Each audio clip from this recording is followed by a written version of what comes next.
네, 검찰 전국, 특검 전국 점화가 됐습니다. 오늘의 전국 현안을 짚어볼 텐데요. 자, 박수영 국민의힘 의원, 신경민 전 민주당 의원과 함께하겠습니다. 어서 오십시오. 네, 안녕하세요. 안녕하십니까.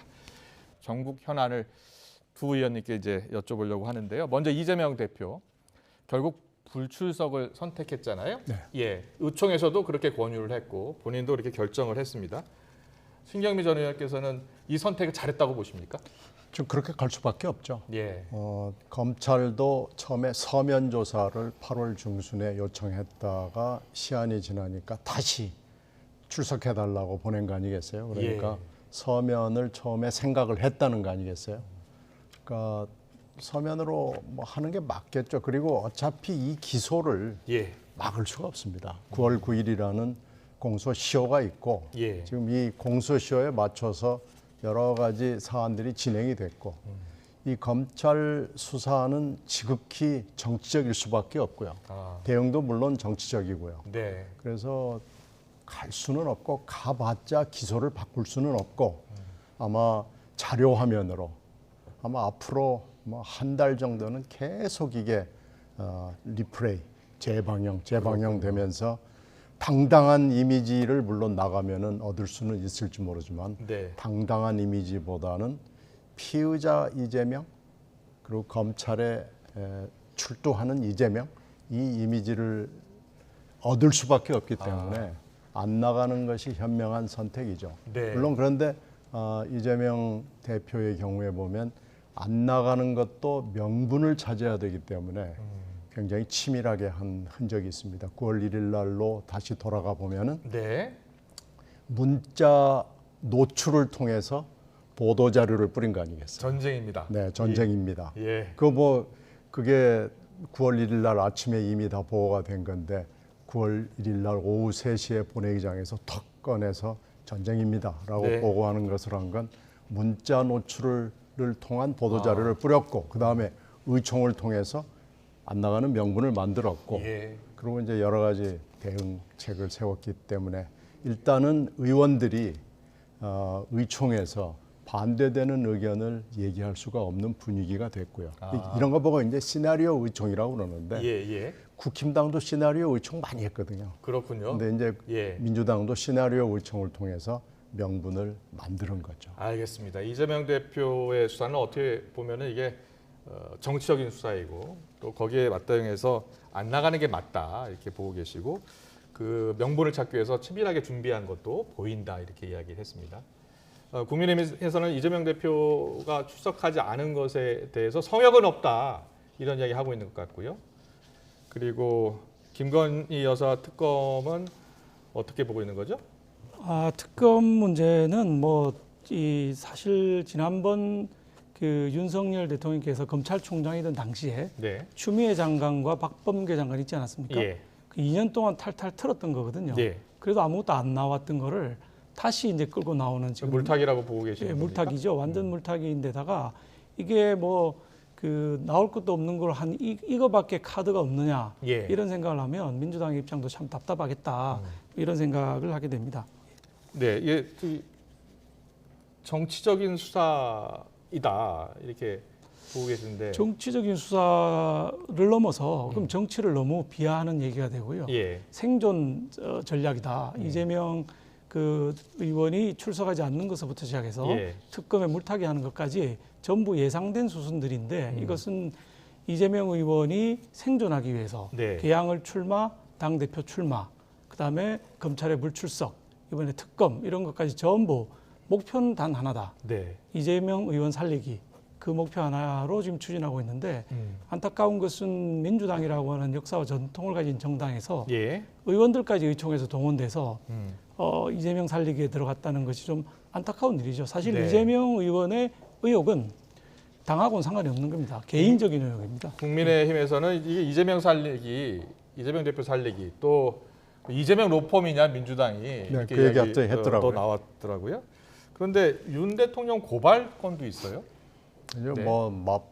불은 맞불로 하는 게 제일 효과적인 진화 방법이기 때문에 네. 어떻게 보면 이거 지금 예상하지 못한 국민이 어디 있습니까? 예. 이거 삼척동자도 다 아는 일들이 현재 벌어지고 있는 일인데 미래에 벌어질 일도 사실은 다 알죠. 근데 이제 이 불과 맞불에 군부를 사실을 뗀 것은 윤 대통령하고 김건희 여사가 계속 에너지를 공급해주고 있는 겁니다. 이번에 태풍이 다른 태풍 흡수해가지고 하듯이 예. 윤 대통령하고 김건희 여사가 이 시리즈로 계속해서 여러 가지 에너지를 공급해주고 있고 윤 대통령 인기는 계속 하락세고 김건희 여사는 심심하면 굉장히 여러 가지 에피소드를 통해서 끝없는 이 스캔들을 만들어주고 있거든요. 예. 그래서 이게 이제 가능하게 된 건데 저는 개인적으로는 이재명 대표가 되는 거에 대해서 찬성하지는 않았습니다.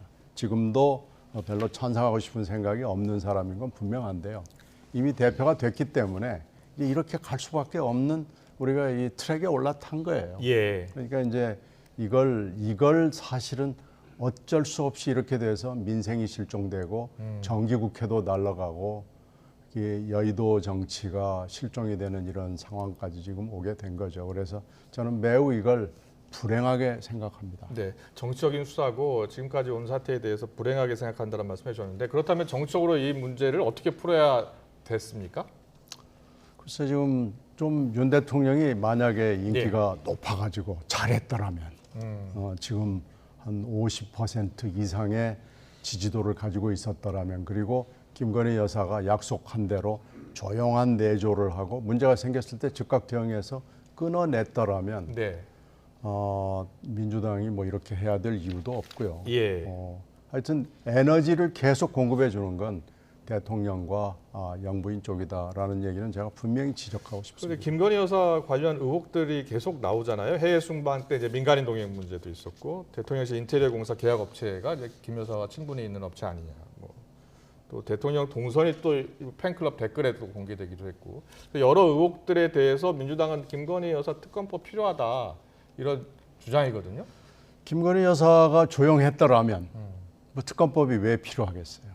근데 이게 이제 특검법 대상이 되느냐 안 되느냐 하고 말은 많고 일단 특검법이 아까 김 변호사가 쭉 설명했듯이 정치적 절차, 여의도의 절차, 국회의 절차를 통해서 진행이 되기가 굉장히 어려운 건 인정합니다. 김도 법사위원장이 네. 있고 대통령 그렇죠. 거부권도 있고 그리고 이게 뭐 첩첩이 장애 요인이 있어요. 그런데 끊임없이 뭔가 문제를 제공하고 오늘 또 네. 그 교수들이 모여가지고 논문 얘기를 했잖아요. 예. 이게 논문이 아니고 이건 뭐 표절이라고 얘기하기도 부끄러운 수준의 논문이다라고 돼 있는데요.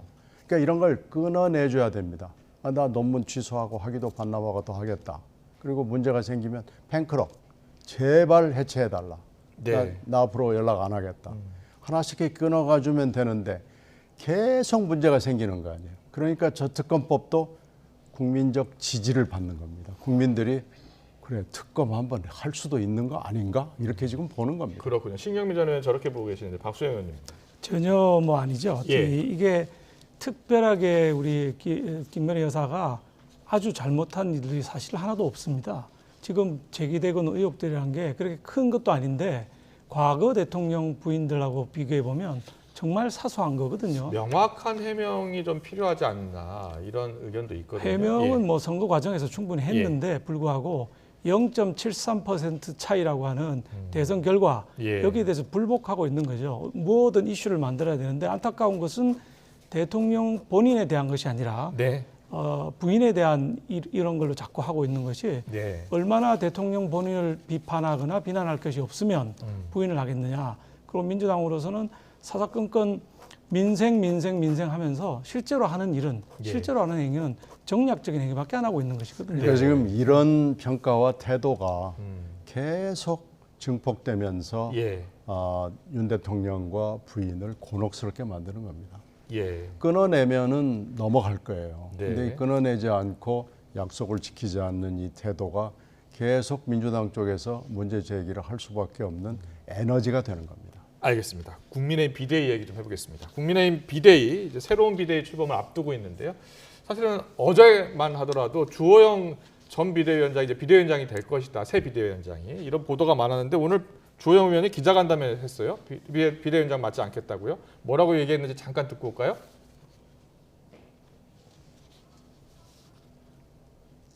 그래서 이번에 새로 출범하는 비대위는 새로운 분이 맡아서 새 기본으로 출범하는 것이 맞다는 생각이 들어서 저는 당으로부터 다시 비대위를 맡아달라는 제안을 받았습니다마는 그런 이유로 제가 맡지 않는 것이 좋겠다는 의견을 말씀드렸습니다. 새 술은 새 부대에 담는 것이 좋다는 취지에서 훨씬 더 좋은 분을 모시도록 당에 건의를 드렸고 그런 이유로 저는 맡지 않는 것이 좋겠다는 말씀을 드렸습니다. 위원장을 고사했는데 바로 보도가 나온 게요. 박주선 전 국회의장이 국회 부의장이 차기 비대위원장이 될 가능성이 높다는 보도가 계속 나오고 있습니다. 실제로 가능성이 높은 겁니까?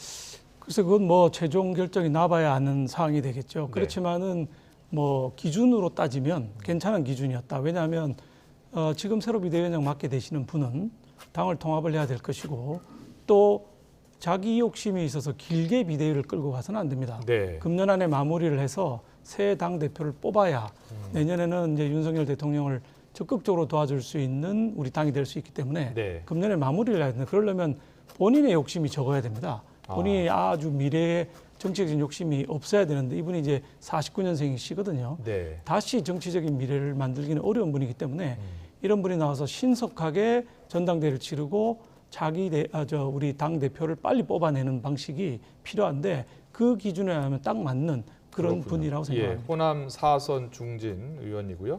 취임식 준비위원장도 지냈고요. 박수현 전 국회부의장이 검찰 출신이죠.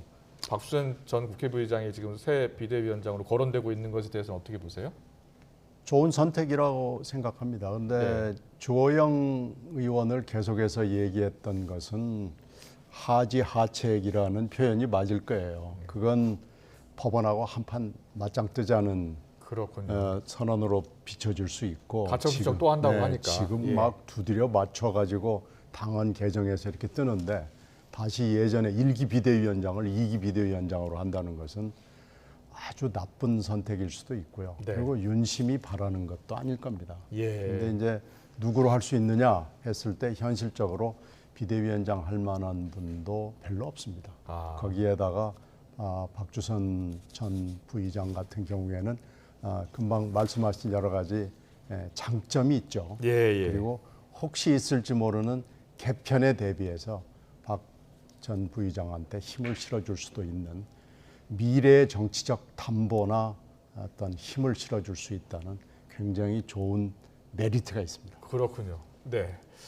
최종 낙점이 될지는 좀 시간을 지켜봐야겠습니다만 보도를 보면 여러 여당 의원들을 인용해서 보도를 했더라고요. 그런데요, 이준석 전 대표가 계속해서 지금 뭐 페이스북에도 글을 올리고 인터뷰를 하면서 또 가처분 신청 낼 것이다라는 이야기가 나오고 있고요. 실제로 당내에서 또 가처분 신청 낼 경우에 이게 인용이 되면 어떻게 하냐 이런 걱정하는 분도 있나 봐요.